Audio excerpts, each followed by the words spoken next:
คือเห็นหุบเครื่องหุบคลองมาสินอนแท้บ่นี่นอนแท้จะเท่าทำหาแล้วเป็นห่วงยุงหาเจ้าหน่อยกลางเต้นนอนแท้นอนแท้ที่ก็จะนอนได้บ่สักผู้เดียวกะตีแท้กับเจ้านอนน้ำมาแล้วเราเป็นหมู่กันไปบุกกาแน่เนาะก็จำเป็นแล้วพี่น้องเนาะกินกับนอนขนาดนั้นก็ได้อยู่นอนเป็นหมู่พี่น้องเนาะโดยแต่จะเห็นไม่ค่อยได้เคยไม่ได้ยาวเห็ดยังเห็ดเลยจังว่านี่แหละจะเสียยังค่อยใช่เห็ดบลงเอาจะเสียยังก่อนถามจัดว่าจะนั่นชิคังค่อยไหวนั่นนี่ยังนอนคอยมีเต้นอยู่เต้นมาอยู่นอนกันก็ได้มาแล้วใช่มีบ่โดยได้อยู่ตี้เนาะสำนีได้อยู่ตี้ผมกระมอนนี้โดยก็ได้ยันว่าเนาะก็ยังคนขี้ห่อนสัญญาห่อนซ้ำทั้งนี้ผมกับพอดีตุ้มนะเขาไงเลยปัน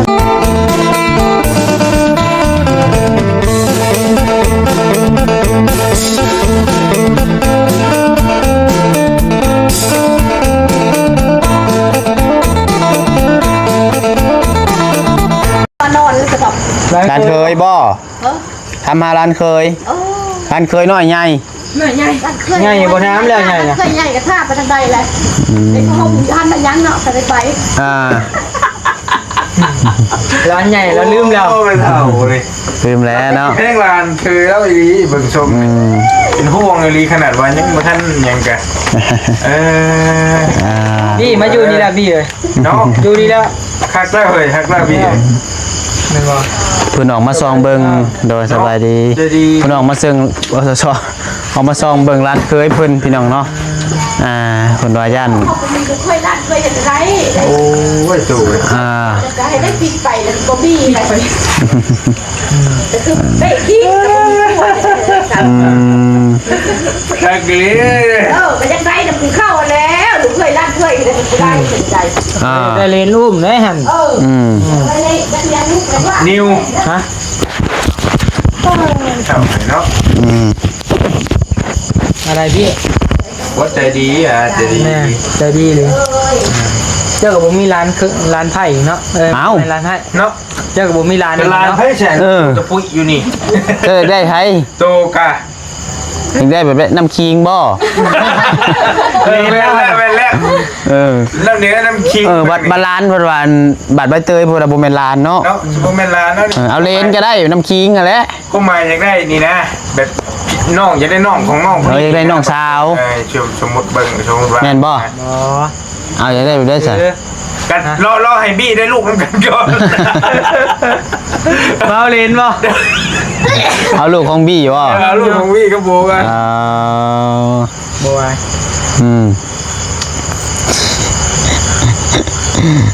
ไงเคยเป็นอะไรไข่ไปเที่ยวจำนวนอยู่ไปน้ำเด้เราเห็นคลิปได้เบิ่งแต่คลิปเอาเราชิน้ำก้นไปการบ่มีหมู่เอาเป็นเทน่าซะไปทำการหาเงินก่อนพอหาเงินหลายๆจังว่ากันอีกครั้งนึงอย่างเนาะคือจะบ่มีมือได้ดอกเฮากับบ่แม่นสิหลายกับพอได้ซื้อได้เติมน้ำมันกับไปอยากไปลำพันเดือนชนเดือนนี่ก็ยังยากเลยไปข่อยกับบริเบิดลายเป็นไดดอกเปิดประมาณคนละพันกับเบลวะกับคนละพันคนหนึ่งเนี่ยเบลกับ1,000ข่อยกับ1,000ประมาณล้านปลายนะครับเป็นเงินกันเพราะว่าเฮากะว่าง่ายก็ประหยัดแน่พี่น้องเอ้ยเนาะเชื่อประหยัดกับบ่ประหยัดหลายอย่างอันใดก็กินเบิดประหยัดอยู่พอรถจักรเนาะโดยประหยัดตัวนี้ต้องบอกเจ้าได้ดิเริ่มไปเดียวกันมือเลยดิเริ่มชับชนเลยบอกประหยัดหักใหญ่จะกินไหมเอาสิว่าประหยัดกับบ่ประหยัดกันยังวะอยากกินเบิดย่อม กับมันประหยัดตัว อยู่ไม่ได้อยู่ไม่ไหว ประหยัดตัวรถแน่เฮาขี่รถจักรมันก็ค่าใช้จ่ายลดผ่อนลงหลาย ก็ขี่เวฟกัน ระยะนี้รถเวฟเราเชื่อ แม่นเว็บหมดประหยัดเลยก็ดีเพราะคันคือพิเศษก็คือว่าล่มแล้วพี่น้องเอ้ยใส่มือนี่ก็ต้นคุ้มก็ไปลบ ฮะเอ้าแต่ความเราว่า ก็ใส่ก็ไม่เมฆต้องต่ำเลยลบไหน เป็นอะไรก็ฮะ ช่วงล่างมันดี คอยบอกว่าต้นคุ้มคอยว่าหลีกคุ้มเว็บมันหลีกคุ้มสบายคอยว่ามันมันเดียวกัน คันเป็นพิเศษหามันหลีกบ่ได้มันใหญ่เลย แล้วดิ เรียบร้อย แล้ว แค่กูกัน ก็ ระวังโรงงานพิเศษมาให้ คนบุกล้าให้เขาดอกไม่ได้จะว่าไข่หนาวไข่แล้วบ่ เช้าแล้ว พอดีเมื่อแล้วจ้ะนอกเดซโมเล่แล้วจ้ะพื้นขึ้นมาใหม่เพียงแล้วก็ รีเซ็ตใหม่บ่ เช็ดเครื่องใหม่ เขา แล้วมื้อนี้ไปปวงมันมือพี่น้องเอ้ย ไปโป่งบนมือเกือบอีกที เกือบอีก เกือบได้นอน นิ้ว รับเลย มาวิ่งยุ่งไง ยุ่งตอดเลยไปจังนะ รับเลย เห็นไหม เอาเลยพี่น้องเอ้ย แค่รองเท้าก่อนรอแล้ว แม่ดูตายไปนอน ต้นมาดี นึกนอนเองดีโบนี่หึ นอนเฮ้ย ต้อง นอนชนะเอ้ยไป นึกนอนเข้าไปนอนแล้วจ้อยไอ้นิ้วหามเอ้ยยุงหามเด้เข้าไปนอนไปจ้อยยุงหามไปยากอีก คนนี้นอนอยู่ น่ะ กูสั่นด้วยหรอ น่ะ ยิง น้อยก็เข้าอีก เออสบายดีเลยไปขับไปนอนไปนึกร้อนเข้าไปหานอนซะมันเด็กมันดื่นเลยเที่ยงคืนนี่เลยพี่น้องเลย10 โมงเนาะ10 โมงนะ10 โมงปลายขานอนรอดจังหวะนอนอยู่นี่จังหวะยันนิ้วหามคือว่าแล้วหามขำหัวเลยพอแห้งแล้วใส่เบาะรถเล่าบริหัวมือมื่นตื่นแต่เช้าได้หาไป เป็นยังตื่นแล้วจ้ะ เอ้าเห็ดยังฉะ นอนเช้า คนสิหยกเช้าย่อเช้า ก้างกูหมู่ในทีมงานเนี่ย คันขาดจะไปเลยหยกเช้าบ่ขึ้นอ้าวคือมือมั่งห้านก็คือกันคันบ่มีเจ้าบ่ได้แล้วได้ฮะ บ่ได้ลงในเสาร์ เสียอยู่พี่น้องเอ้ย โอ้ย เอ้าว้าวคง ไปสิเป็นยัง ขาดเจ้าไปไอ้นิวก็อยู่บ่ได้ เป็นยัง ฮะ เป็นยัง จังหวะนี่แหละไปให้เขาไปหาพักผ่อนซะยันจะอยากนอนไปเด้อ สบายดีเห็นอะไร น้องบอกเป็นไง เป็นอะไร อันใดเป็นอันใด สิคือเห็นหุบเครื่องหุบคลองมาสินอนแท่บ่นี่ นอนแท้ ไม่เท่าทำหาแล้วเป็นห่วงเลย ยุ่งหา จังหน่อยกลางเต้นนอนแท้ นอนแท่ที่ก็จะนอนได้บ่สักผู้เดียวกะตีแท้กับเจ้านอนน้ำมาแหล้วเราเป็นหมู่กันไปอยู่กล้าแล้วเนาะ ก็จำเป็นแล้วพี่น้องเนาะ กินกับนอน ขนาดนั้นก็ได้อยู่นอนเป็นหมู่พี่น้องเนาะ โดย แต่ว่าจะเห็นไม่ค่อยได้ เคยไม่ได้ยาวเห็ดยังเห็ดเลย จังว่านี่แหละจะเสียยังค่อยซะ เห็ดบลง เอ้าจะเสียยังก็ถามจัดว่าจะนั่นสิครั้งค่อยไหวนั่นนี่ ยังนอนคอยมีเต้นอยู่เต้นมาอยู่ นอนกันก็ได้โดยได้อยู่ตกใจเลย สัญญาณจะขาดพี่น้อง ละเมอมาเห็นเป็นโบเวนิกเนาะลุงจะโบทีมให้นะโบเฮ้ยกำดิ ตายเลย ได้ลุงแก้วเรียบร้อย ล่วงดิ เสียสด ว่าแต่ว่าเห็นบ่ลงสิ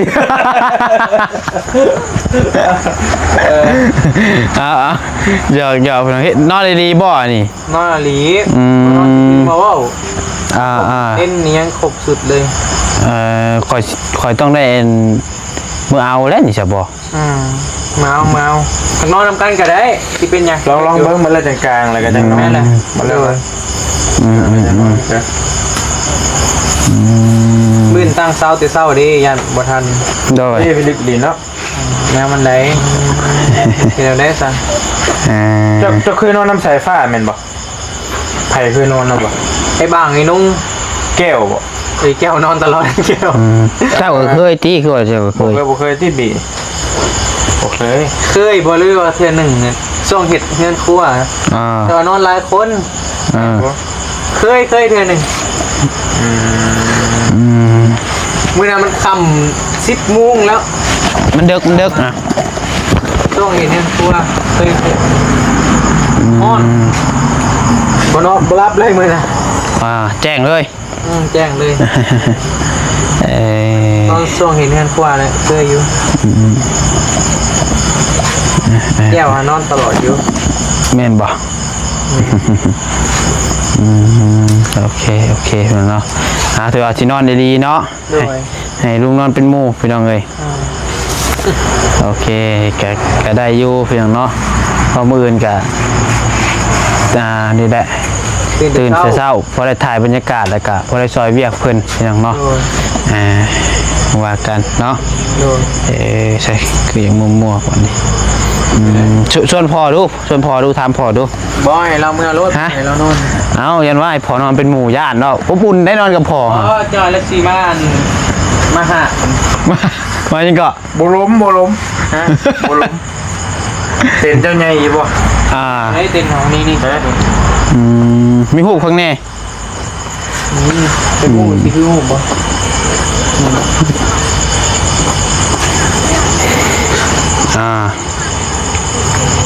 บ่ล้มดอกไอ้พริกแปลงก็เบิดแล้วทั่วไปเลยหั่นกันนิ้วนี่ได้3คนก็ได้นิ้วนี่ โดย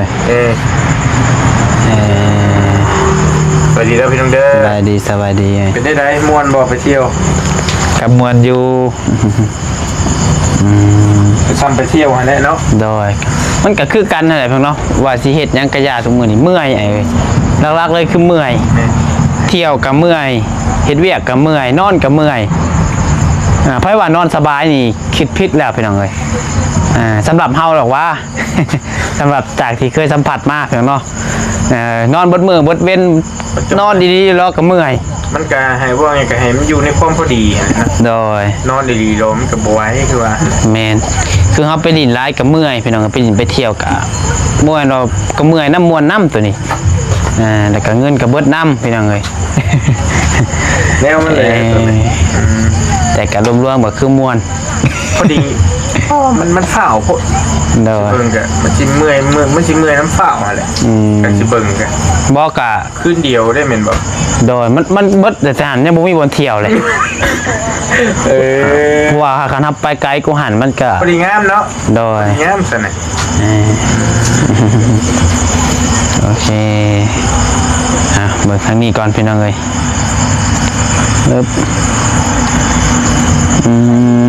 สบายดี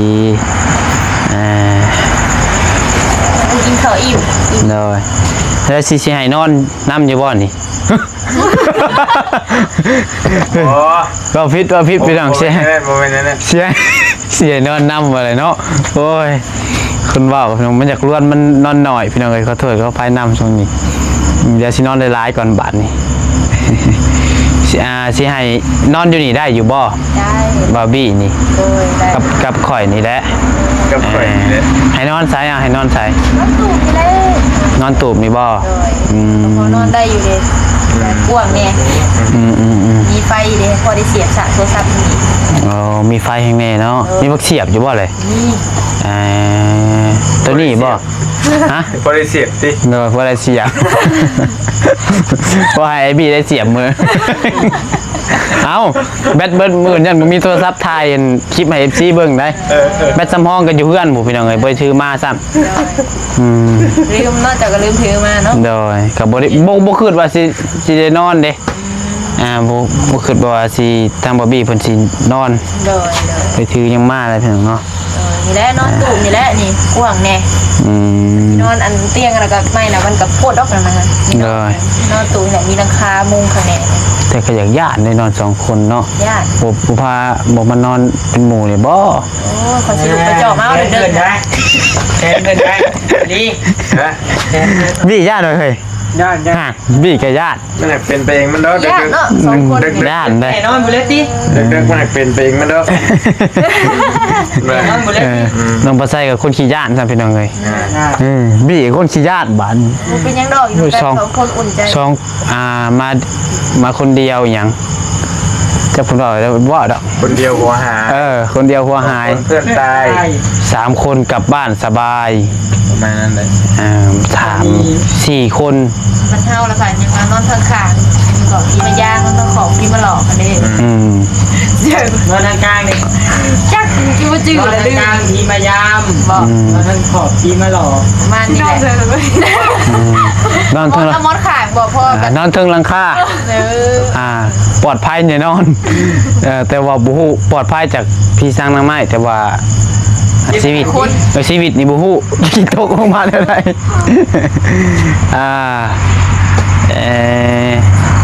นอนได้อยู่เนาะ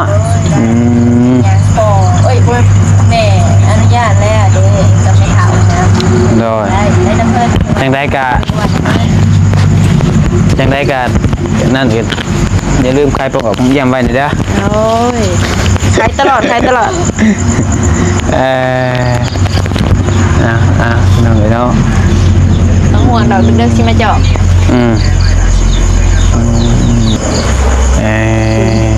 แต่ว่าต้องบ่ใส่ผลบริถือพอของผมมา3สิได้เมื่อเอาก่อนแหละแต่พี่น้องเลยเนาะเพราะว่าบี้เพิ่นถือมาแล้ว โอ้เมื่อก็ยายมีอยู่ ฮะ มีอยู่ มีอยู่บ่ โดยภูมิทับแขกมีอยู่ ซื้อมาไว้ลายพื้นอยู่นะเพราะว่าเงินไม่เท่านี่ก็แบบแขกคนมาผักลายอยู่ได้พี่น้องเลย กี่ก็มาผักประจำเลยบางคนกับประจำเป็นทิศ2 ทิศก็มีได้บางคนผมมาผักนำฮะถ้าสเบลก็ใจดีให้ผักพี่น้องเลย โดยเฮาก็ผักทิศ2 ทิศได้เป็นได้ซะเนาะเดือนหนึ่งเลยได้บ่ ได้จะเป็นอย่างเยือนเนี่ยครับแขกเขาคนตลอดเยือนเนี่ยจะเอาเลยบอกจะมาให้ ก็อยากนอนแล้วมันดึกแล้วพี่น้องเนาะโดย เดี๋ยวไปเอาให้ก่อนสิ เมียนเลยก็ได้นะเมียน น้องโบ ก่อน เมียนนะ เอาพลอยมาปัดเลยก็ได้ บุกินดีกว่าบุกินเลย ว่ามันยังบ่สุก เดี๋ยวมาซุกว่ะ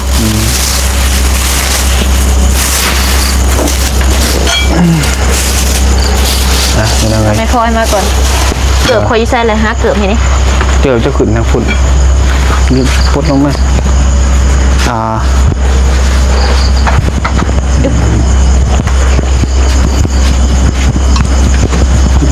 เอาให้ก่อน เลย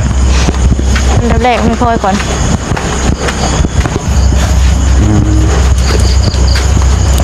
มาแล้วแบ่งก่อนโบจับโทรศัพท์เอาเนี่ยกดตุ้งหนอกตุ้งหน้ามัน ปัดเป็นยังไงเนาะคืนนี้เราต้องนอนตู่เป็นยังไง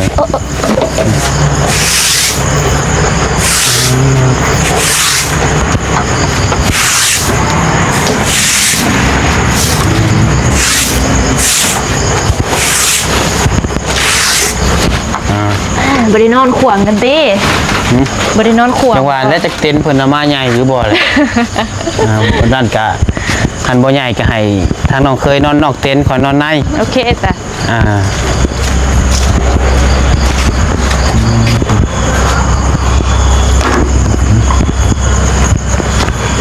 น้องเพิ่นกำลังเมียนให้พี่น้องเนาะ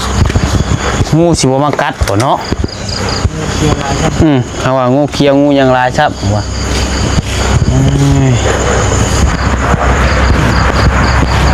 มาแล้ว มาแล้ว ใช่นี่บ่ โดยได้อยู่ตี้เนาะสำนี ฮะ ได้อยู่ตี้ ผมกระมอนนี้ โดย ก็ได้สิ ยันว้าเนาะ ก็เองคนขี้หอนสัญญำหอนซ้ำทางนี้ เนาะผมกับพอดีตุ้มเนาะเขาไง เลยปานได้ดอกผ้าห่มนี่พี่น้องเนาะยันได้แก้เสื้อนอนอีกซ้ำหอนพี่น้องเนาะ มีมุ้งหรอบ่ มุ้งบ่มีแล้วเรามีเต็นท์เอา หรือนอนเต้นก็ได้เนาะใช่ เลย ยันว่าเต้น ต็นท์มันแคบแล้วเอามุงมากางเอาใส่สีแจนี่พอดีเลย จังว่าจักเพิ่นสินอนได้ใดเอามีหยังพี่น้อง ของ เนาะ ของ บ่ บอบ เตรียม บี้ หยัง เขา มา มีแล้วเนาะของบอบบี้ คือสิมีอะไรเห็นเราถือว่าอะไร มีแต่เลิกแต่ของเจ้าเนาะมอนกับผมพอเนาะ โดย พอได้ตุ้มพอได้นอนพี่น้องเลยเดียวคืนเดียว โอเคพี่น้องเนาะมีแต่ว่าเดี๋ยวพากันกลางต่อกันเต็นนอนพี่น้องเนาะ เลย ถ้าดีอีกนอนเลยยังนอนแล้วบ่ เลยเมื่อยนี่ดิว่ามันเมื่อยมันเพลียเนี่ยนะ โดย เพราะถ้าว่าลึงบ่เดินทางไกลก็ลึงแล้วนะพี่น้องแต่ว่าพอขี่รถเนาะมันก็ระยะมันก็ถือว่าไกลไปอีกนะมันก็ปวดพี่แข้งนะเพราะว่าเราไปปีน